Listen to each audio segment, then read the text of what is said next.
tous azimuts. Peuple congolais, il est temps de nous lever, de nous serrer les coudes et d'agir pour défendre notre patrie, notre intégrité territoriale et l'intangibilité de nos frontières. La République démocratique Batela Ekolo, Bendele Koyate.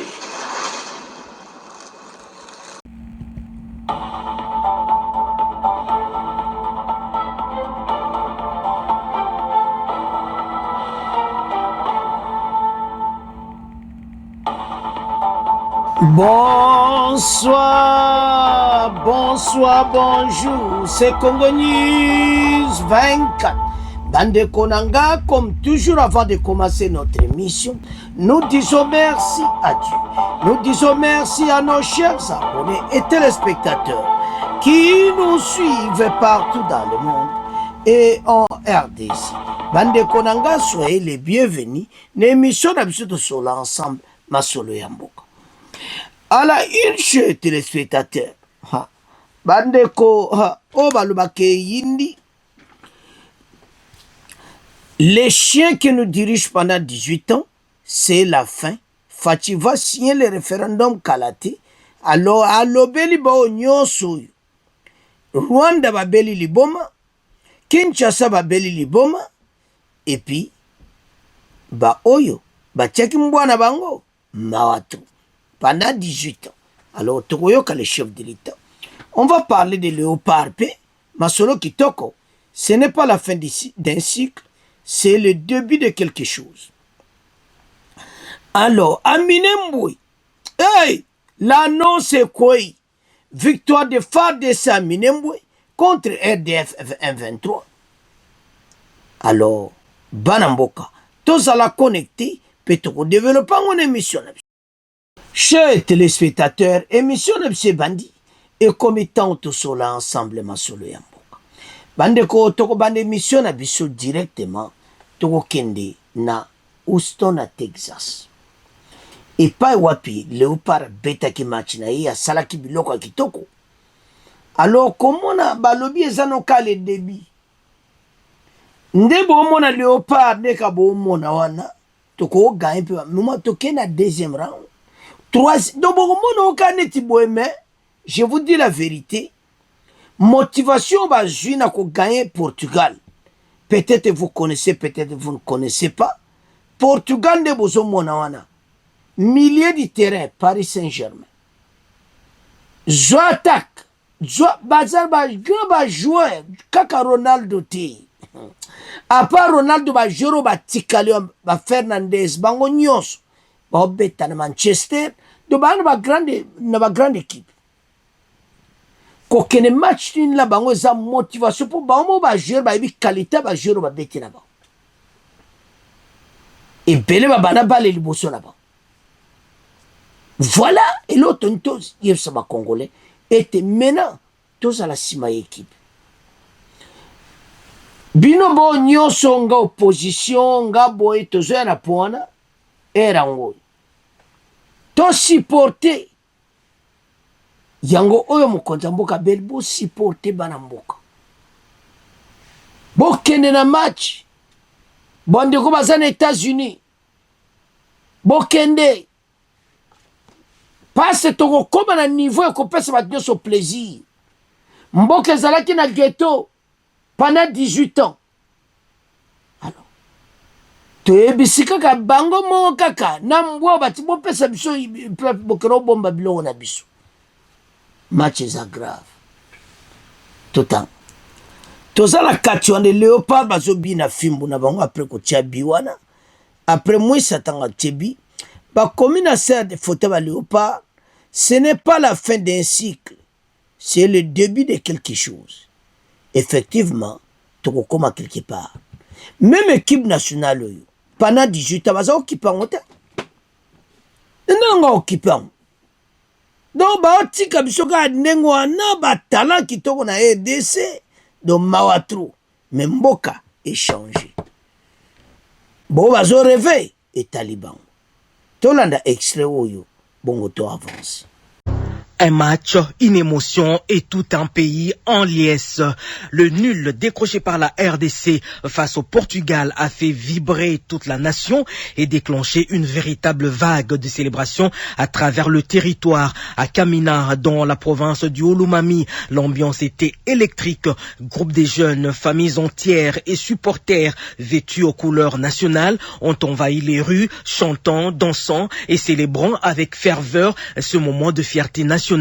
Klaxons, chants patriotiques et embrassades ont rythmé une nuit festive appelée à rester gravée dans les mémoires. Ce jeudi encore, porté par l'euphorie, plusieurs habitants sont revenus sur ces instances intenses au micro de notre confrère Patient Tikala.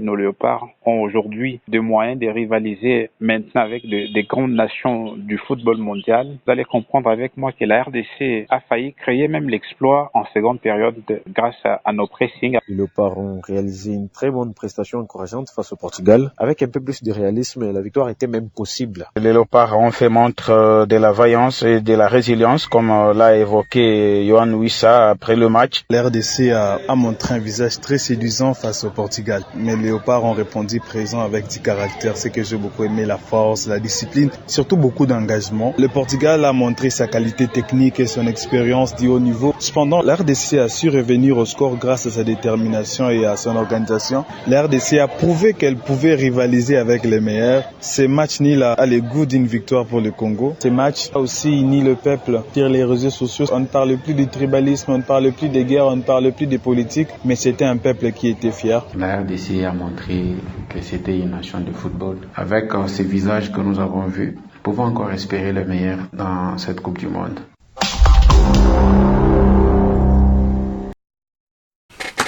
C'est une victoire na ebitende na odécrit. Comment na ba mboka na mususu na ba province nde bolandi bazako sepela.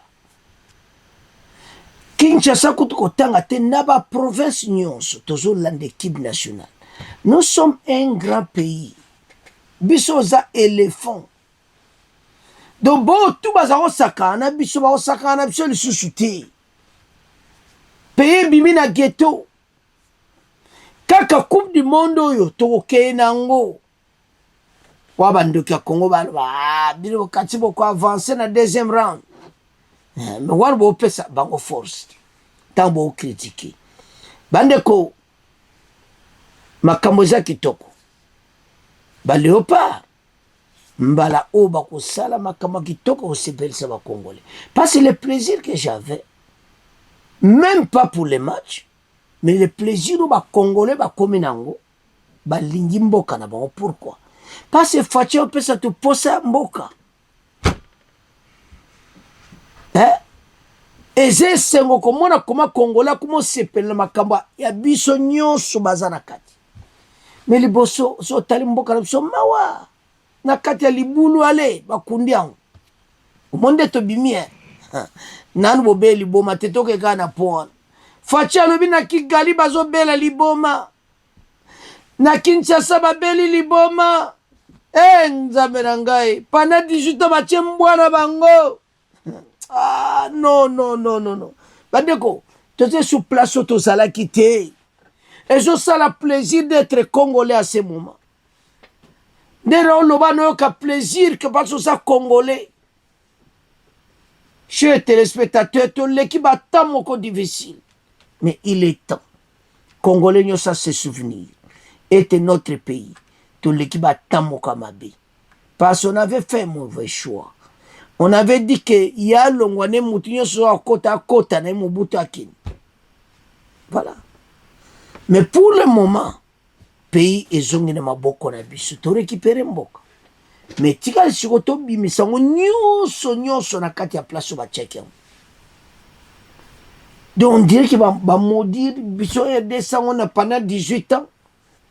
Basuki. Tuzimboka. Je vous annonce que ma kamboza grave. Fatia tiki Texas azo kene Kinshasa. Bokoyoka. Uyo Fatia ke kusala mbangu na Kinshasa. Match za grave. Alors, il y a un de ça va Congolais, maintenant il est temps de s'unir ensemble.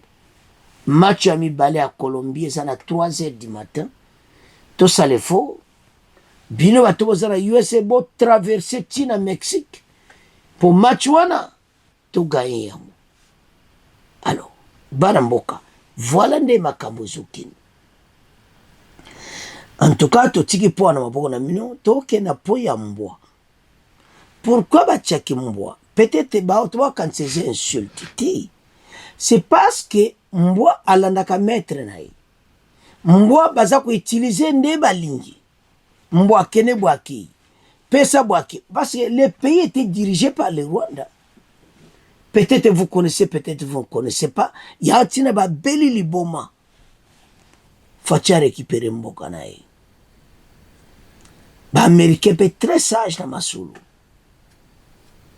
Mais bateau nyonso ba yoka. Rwanda ayoka.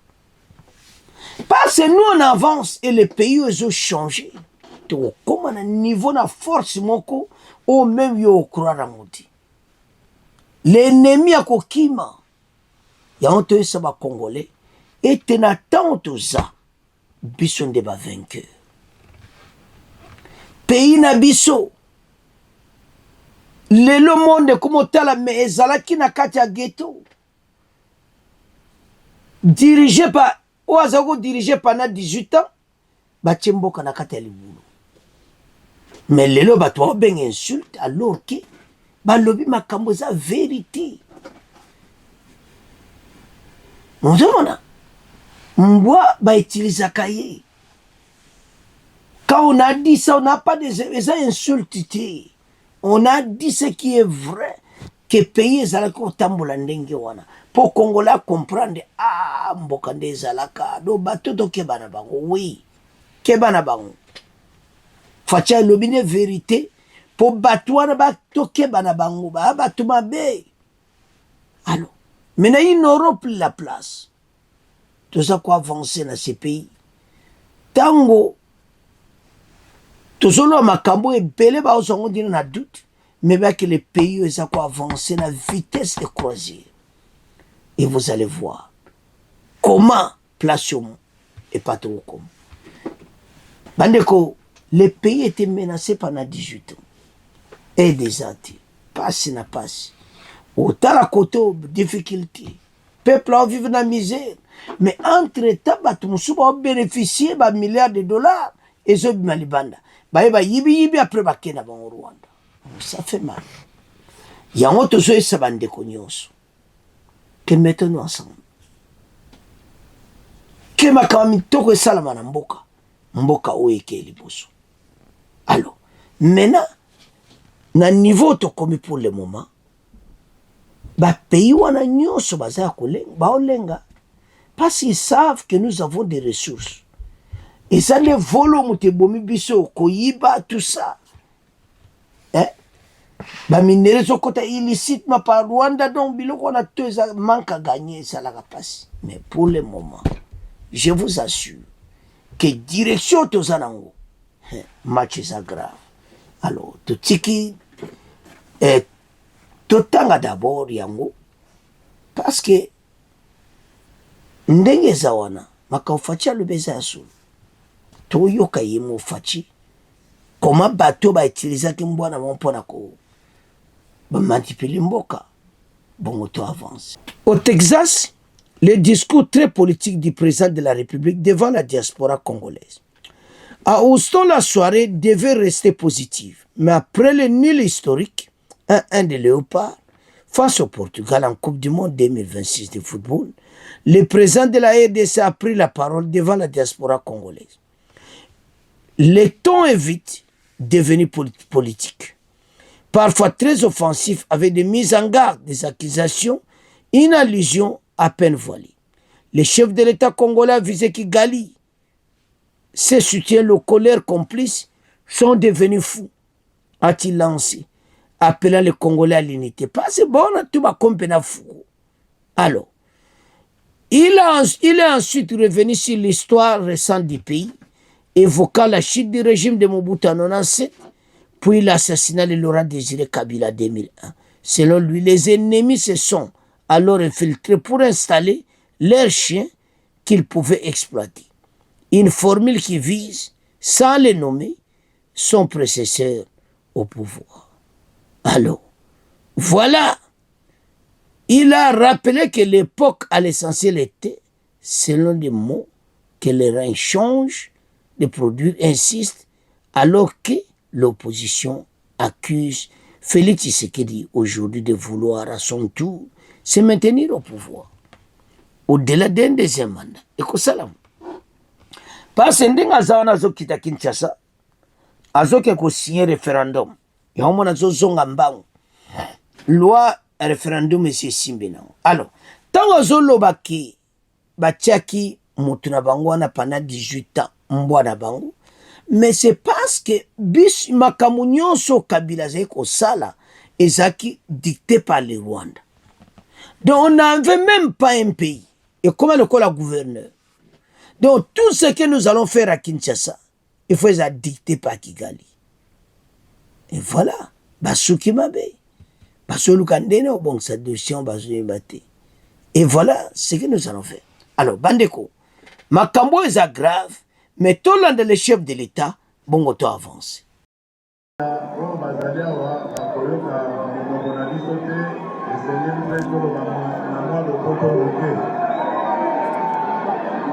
Bon, ya liboso na ngina esabino na sepelite na ndenge boyambi ambassadeur na biso.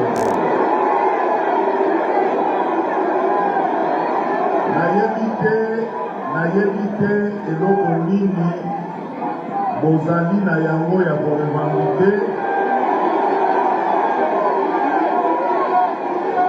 billet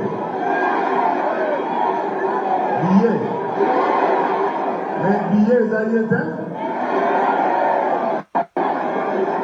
likambo nyonso esengaka soki toza kati ya famille esengaka kosolola. Okoki kozomela moninga boye te po ye motu amemi makambo na bino nyonso ya mboka oyo. Bakonzi ya mboka oyo bazosepela na mosala na ye. Esengeli bino bana mboka bosunga ye po akoka kokende liboso na misala na ye.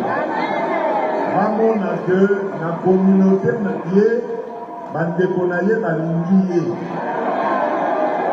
Po oyo bosali wana bokati ye makolo bolongoli ye makasi oyo akolobela bino. Makambo ya biye ezali ete makambo ya biye ezali entre fédération na biso na fédération internationale ya football association FIFA. Nga moko nakotaki makambo yango nabandaki pembeni ya président ya FIFA nayebisi ye ke tosepeli te mpo toza bakongolais ebele awa na États-Unis. Babiye oyo bapesi biso eza moke.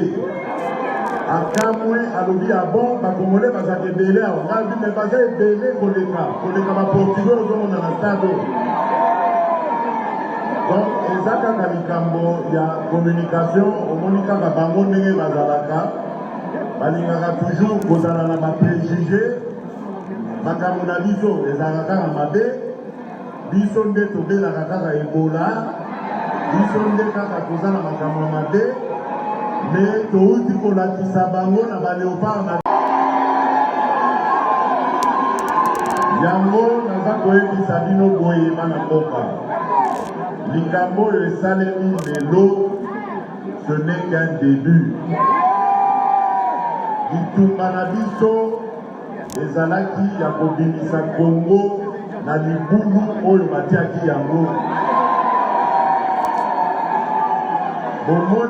Bomoni ete libulu wana tobandi kobima epesi bato liboma. Na Rwanda bazwi liboma, na Congo bakomplice na bango bazwi mpe liboma. Yango nazali kosenga bino bana mboka kozala na bomoko. Baya kokosa bino te babeteli bino lisolo na monoko ya mboka na ndeko na yo Mswahili, Muluba, Mukongo to Mungala olobi olanda ye. Tango bazali kobetela yo lisolo ya kotrahir mboka na yo, boya yango na motema moko. Po bandoki basili te. Biso tozokanisa ke bandoki bazalaka kaka na Rwanda, zokande bakotela biso tina pantalon tina kanzo. Ngai mutu naza koyebisa bino bondimela ngai. Lelo ezali likambo ya politiki te, ezali likambo ya baleopard.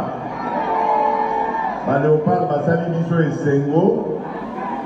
Nasengeli bino deja na FIFA soki baleki na tour oyo elandi babini na bapoule ya qualification bakobakisa babiye mpo na bakongole oyo donc bozala na bobangi te, kaka mama na biso ambassadeur nde tokopesa ye sikoyo makoki wana. Bondimela ngai mosala ma confiance. Bakobakisa babiye mpo na kota ya bakongole. Alors nangi nayebisa bino boye nasepeli komona ndenge tozali organize na ndimi te ke bamboka ebele ezala ya Afrique ezala ya mokili oyo bazali na coupe du monde na ndimi te ke bazali na organisation lokola ya biso awa. Bana mboka bazali kokutana bazokumisa ekipe na bango. Na kosenga na bino bokontinue ndenge wana, biso mpe bakonza mboka tokotia makoki po esika nyonso bana mboka bakokutana bozala na kimia boboto mpe bolandaka baleopard na biso. Soutenez nos léopards parce que léopard bazali lokola ambassadeur na biso. Lelo mokili mobimba oyo ebangaka Cristiano Ronaldo bamoni ndenge tozukisi ye.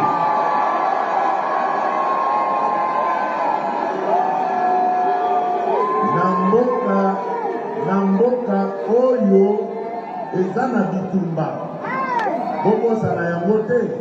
Ça fait 30 ans que bazali kobundisa biso. Pendant 18 ans, ba complice na bango basalelaki bango mosala, biso tolobi makamwana abuo ya Kongo esengeli etelema. Siko Kongo etelemi ekobanda kolakisa bokasi na yango. Mwana Kongo esika nyonso akozala bosala ndenge hymne national na biso eloba dressons nos fronts. Makambo ya kotambola lisusu mawa ilonga kopresente telemisa elongi lakisa dignité na fierté ya kozala congolais. Nde mosala oyo biso tozali kokamba ya kozongisela congolais dignité na ye. Tozali mboka lokumu banguna bakotelaki biso bakitisi biso na kati ya libulu biso tolobi makambo wana esili tokozongisa Kongo lesika esengeli ezala. Bino mutu kotikali awa pasi nga na kozala lisusu te na ifo nazonga mboka nazonga makambo ya mboka kotala makambo mboka nayaki kaka kopesa lupemba na match ya liboso.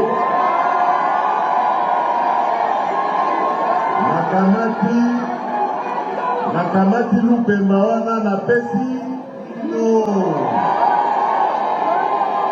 Bino batukotikali awa bolanda baleopard na Mexique kuna na Guadalajara esika bakobeta.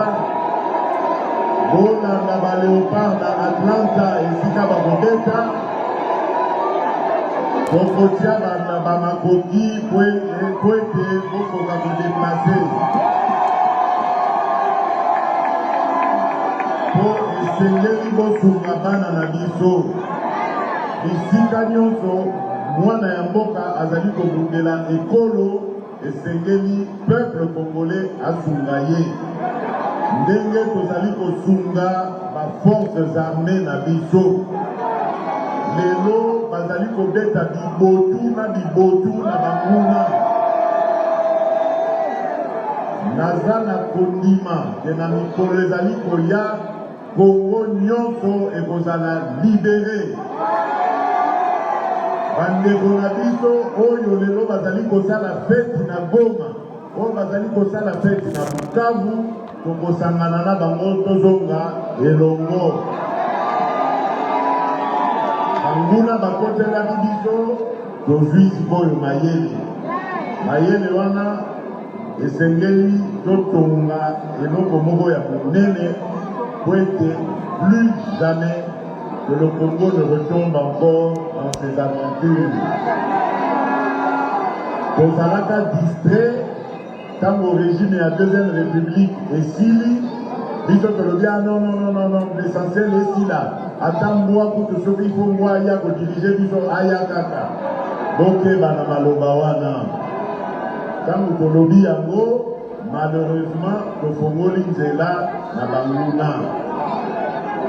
banguna bakoteli biso tozalaki distrait baye kolongola na mwana mboka oyo azalaki wana ntango bafongoleli bango miso babino toboma ye ntango babomi ye batie mbwa na bango oyo bakokaki kosalela yango tolobi makambo wana ekokoma lisusu te tobandi na Léopard tokokende na yango na bamakambo nyonso baniveau nyonso congolais aza na makoki tokoke na science okokuta congolais est-ce que bascientifique bazalaka te ya bacongolais baprofesseur bazalaka na mbongo oyo te bacongolais oke na sport okokuta bacongolais na football biso te tolakisi bokasi na biso. Est-ce que na basketball ba congolais ya malonga bazaka te? C'est la bino fierté wana. Ya kozongisa bwanya na mboka na biso. Bomengo na biso oyo bayiba. Oyo ekenda batonga ata ba université te, batonga ata ba nzela te, batonga ata ba hôpital te. Biso tobandi kotonga yango. Tolingi kozongisela congolais fierté na ye. Oyo kala ezalaka na bamboka bapaya to batangi Kongo Kongo batelemi ogangavu ekozonga. Voilà bana mboka mwa maloba moke nazali nango ya koyebisa bino yango wana nalakaki bino bandeko tolandi biso nyonso bomoni makambo ntango tokoloba awa ebele bazali kocomprendre te ete RDC oyo tokorécupere mboka na biso torécupere déjà parce que situation tokomi nango ezali ke mboka ekomaki na niveau moko bato basali biso no bandeko yoka pays no mawa me tala lelo nzambe na asali bapesi biso pays na biso bak biso moko tosolola to avancer na yango parce que le pays eza na makambo ya bien mais po yango esala mais ezosenga congolais nyonso a comprendre derrière ya masolo nyonso ezosalama toza koapuye yango avec des victoires des slogans notre pays kobima libulu parce que makambo oyo basali biso lelo tozwa relève et pays oyo koma pays moko kitoko parce que bato bayo comprendre berero basalaki osomona alors yango no yebisa bandeko nyonso ete notre pays eza pena na bonne voie tokokende deuxième rande mokonzi alobiki ya komema kopesa bino babillet tout ça donc c'est l'occasion koprofite boboma nzoto vraiment bobunda na ndenge ya dernier tranche na bino et tokomona équipe eza donc bandeko eza équipe moko kamusa bato Et comme tu même là-bas, demi-finale. Mais puisque de to forcer tous à simanango, makambo nyos to bonsa et ko salam. Voilà, pays est dans la bonne direction bandeko. Mais ben individu bazo bebisa. Parce que soko zo tala biloko to zanango. Non, peut pas continuer comme ça. Alors, voilà autre quoi goloba. Ya onto senga ba congolais nyonso. Et tu es à temps et à victoire. Nous devons être ensemble et puis toi avancer. Alors, banamboka. En tout cas, biso nyonso to landi to yoki et comme étant oyo to yebeti makambo aussi là na parlement déjà bandimi loi référendum et puis pas makambo nyonso ezoleka na kitoko to landa extrait oyo boto développer masolo. Minembwe, l'armée annonce la reprise de 4 localités dont Kitavi et tente de reprendre le contrôle de l'aérodrome. Donc, FARDC na Minembwe, pas seulement Kokumisa 1-23, et comme étant Oyo, Bazala Sima, il y a président Félix Moussala Oyo qui est le bosso. Parce que bateau nyonso ba négligé ki mboka ba mona comment mboko ndengine ko bon. C'est ça le souci. Ba mona ya on te féliciter ba américain na comportement kitoko. Parce ba mingiti. Mais je vous demande était lèvons-nous ensemble pour ce oyo kaka point oyo était armé na biso ba continuer musala kitoko. Victoire de FARDC Minembwe contre RDF 1-23. Et puis, toke ya mibale parce que makambo nyonso za batu bazoloba. Alors, voilà maintenant, FARDC Minembwe bokomona makaminene oesalami. Avançons. Bandeko, tolandi biso nyonso la bataille de Minembwe. Omoni, tombo to l'aéroport, don Minembwe penda à feu, ba yoki bilokango. Ba renfora kagamo ye wudi soki wapi do ba zubi loko na bango. Alors, soko mona présence à motema bo yebaki makambo nyonso to vivre. Et so senga batu bazavuma na cœur et te nyonso to sala mutu nyonso comprendre pe to avancer. Voilà comment yango no senga na bandeko nyonso. Parce que so talande match leki omona ke biso pena toza une opportunité. Et puis to beti moko équipe eza makasi na groupe toza na.